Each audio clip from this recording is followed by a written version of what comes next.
Good morning students.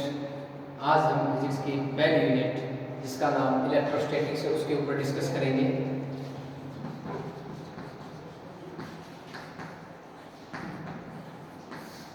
Electrostatics electrostatics to word से बना है, इलेक्ट्रो प्लस स्टैटिक्स। इलेक्ट्रो का मीनिंग होता है चार्ज और स्टैटिक्स का मीनिंग होता है रेस्ट, यानी कि charge at rest is called electrostatics. यानी फिजिक्स की वह ब्रांच जिसके अंदर चार्ज रेस्ट के अंदर पड़ेंगे उसको इलेक्ट्रोस्टैटिक्स कहेंगे। अब बात ये आती है कि चार्ज एट रेस्ट को इलेक्ट्रोस्टैटिक्स कहलाएगा। एक्चुअल में चार्ज होता क्या है? तो चार्ज एक इंट्रिंसिक प्रॉपर्टी होती है फिजिक्स की। इंट्रिंसिक प्रॉपर्टी का मतलब क्या होता है? जिसके ऊपर हम और रिसर्च नहीं कर सकते। एग्जांपल के तौर पर समझे तो मास एक इंट्रिंसिक प्रॉपर्टी है फिजिक्स की। भाई mass can not be zero, mass can be positive quantity या any quantity of matter is called mass. Actual में हमें नहीं पता मास कैसा होता है, किस कलर का होता है या फिर मतलब किस चीज से बना होता है। वैसे ही चार्ज भी एक ऐसी ही प्रॉपर्टी है, इसलिए इसका इंट्रिंसिक प्रॉपर्टी ऑफ फिजिक्स है। ठीक है, टू टाइप ऑफ चार्ज होते हैं, दो टाइप के होते हैं charge. Firstly positive, secondly negative. अगर सेम चार्ज है, सेम चार्ज क्या करेंगे? रिपेल। डिफरेंट चार्ज क्या करेंगे? अट्रैक्ट। यानी पॉजिटिव पॉजिटिव को धकेलेगा, नेगेटिव नेगेटिव को धकेलेगा। अगर एक चार्ज पॉजिटिव है, एक चार्ज नेगेटिव है, तो आपस में क्या करेंगे? अट्रैक्ट करेंगे। ये कुछ प्रॉपर्टी भी है चार्ज की। एक और भी प्रॉपर्टी है चार्ज की जिसका नाम क्वांटाइजेशन ऑफ चार्ज जिसे हम बोलते हैं। क्वांटाइजेशन ऑफ चार्ज का मतलब चार्ज के टुकड़े करना। Quantization of charge, quantization of charge, charge के टुकड़े करना। अब चार्ज के टुकड़े कैसे होंगे? चार्ज के टुकड़े बाय द फॉर्मूला, किस फॉर्मूले के हिसाब से होंगे? Q is equal to NE। Q is equal to NE पढ़ने से पहले थोड़ा सा मैं बता देता हूं कि चार्ज जो होता है ना उसको Q से डिनोट किया जाता है। चार्ज को Q से डिनोट किया जाता है और इसका जो यूनिट होता है वो होता है कूलम। चार्ज का यूनिट कूलम, जैसे मास का किलोग्राम हो गया, लेंथ का मीटर हो गया, वैसे ही चार्ज का जो यूनिट होगा वो कूलम होगा और चार्ज को Q से डिनोट करेंगे। अब वापस आ जाओ quantization of charge. Quantization of charge Q is equal to NE। Q क्या है? Charge.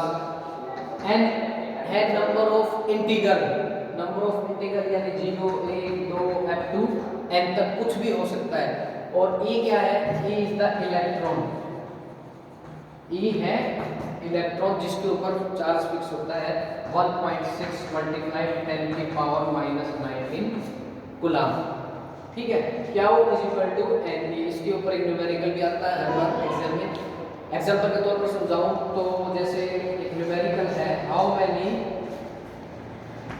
Electron in 1 coulomb of charge.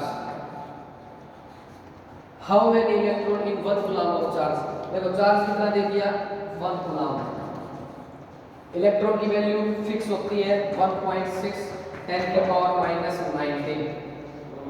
Q is equal to NE formula, यानी नंबर ऑफ, तो निकालने हमें हाउ मेनी इलेक्ट्रॉन, कितने इलेक्ट्रॉन ये तो हमें निकालने हैं। तो Q की वैल्यू कितनी है? 1, N निकालना है। E का वैल्यू 1.6 मल्टीप्लाई 10 की पावर -19। ये इस साइड मल्टीप्लाई में इस साइड डिवाइड में आ जाएगा, इसका सॉल्यूशन। ठीक है, अगला टॉपिक जो है, अगला टॉपिक है हमारा continuous charge distribution. Continuous charge distribution मतलब लगातार चार्ज का विखंडन होना। कॉन्टिन्यूअस चार्ज डिस्ट्रीब्यूशन, चार्ज का विखंडन होना। अब चार्ज का विखंडन डिस्ट्रीब्यूट होना, तीन तरीके से चार्ज डिस्ट्रीब्यूट होता है। कौन से तरीके से? पहला linear charge distribution, linear charge distribution. दूसरा है surface charge distribution, surface charge distribution. और तीसरा जो है वो है वॉल्यूम चार्ज डिस्ट्रीब्यूशन। अब देखो लीनियर चार्ज डिस्ट्रीब्यूशन क्या होता है? चार्ज का डिस्ट्रीब्यूट होना अलोंग ए लेंथ। अगर कोई भी चार्ज डिस्ट्रीब्यूट हो रहा है किसी भी लेंथ के अकॉर्डिंग, ऐसे डिस्ट्रीब्यूशन को लीनियर चार्ज डिस्ट्रीब्यूशन बोला जाएगा। ठीक है। सरफेस चार्ज डिस्ट्रीब्यूशन कौन सा होगा? चार्ज का डिस्ट्रीब्यूट होना अलोंग ए सरफेस, किसी भी सरफेस के अलोंग चार्ज का डिस्ट्रीब्यूट होना क्या कहलाएगा? Surface charge distribution. Volume charge distribution, किसी भी चार्ज का डिस्ट्रीब्यूट होना along A volume is called volume charge distribution. तीनों की डेफिनेशन समझ में आई? पहला लीनियर चार्ज डिस्ट्रीब्यूशन, किसी भी चार्ज का डिस्ट्रीब्यूट होना, the charge distribute along A length is called linear charge distribution. The charge distribute along a surface is called surface charge distribution. The charge distribute along A volume is called volume charge distribution. अब बात आती है linear charge distribution का definition तो हो गया, bye mathematically bye numerically इसका solution कैसे होगा? देखो लीनियर चार्ज डिस्ट्रीब्यूशन को लैम्डा से डिनोट किया जाएगा। ठीक है।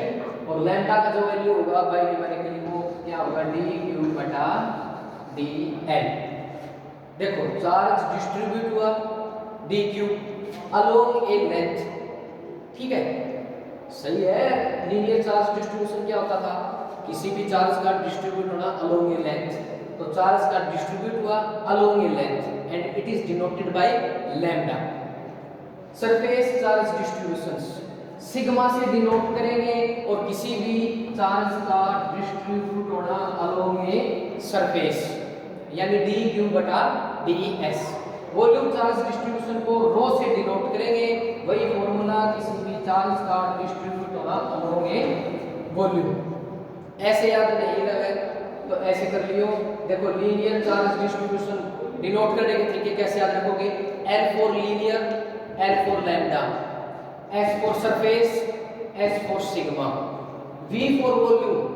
देखो ये रो से क्यों डिनोट किया? डेंसिटी क्या होती है? रो से डिनोट करते हैं और वो क्या होता है? मास पर यूनिट वॉल्यूम। ठीक है। L for linear, L for lambda, S for surface, S for sigma से डिनोट करेंगे, वॉल्यूम को रो से डिनोट करेंगे। dq बटा dl, dq बटा ds और dq बटा dv। अब इनकी यूनिट निकालते हैं। देखो चार्ज की यूनिट क्या होती है? कूलम।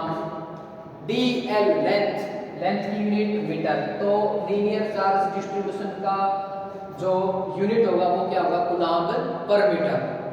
सरफेस चार्ज डिस्ट्रीब्यूशन का यूनिट क्या होगा? कूलम पर मीटर स्क्वायर, क्योंकि सरफेस क्या होता है? Length into breadth. चार्ज पर यूनिट वॉल्यूम, चार्ज का unit coulomb, volume length into breadth into height यानी मीटर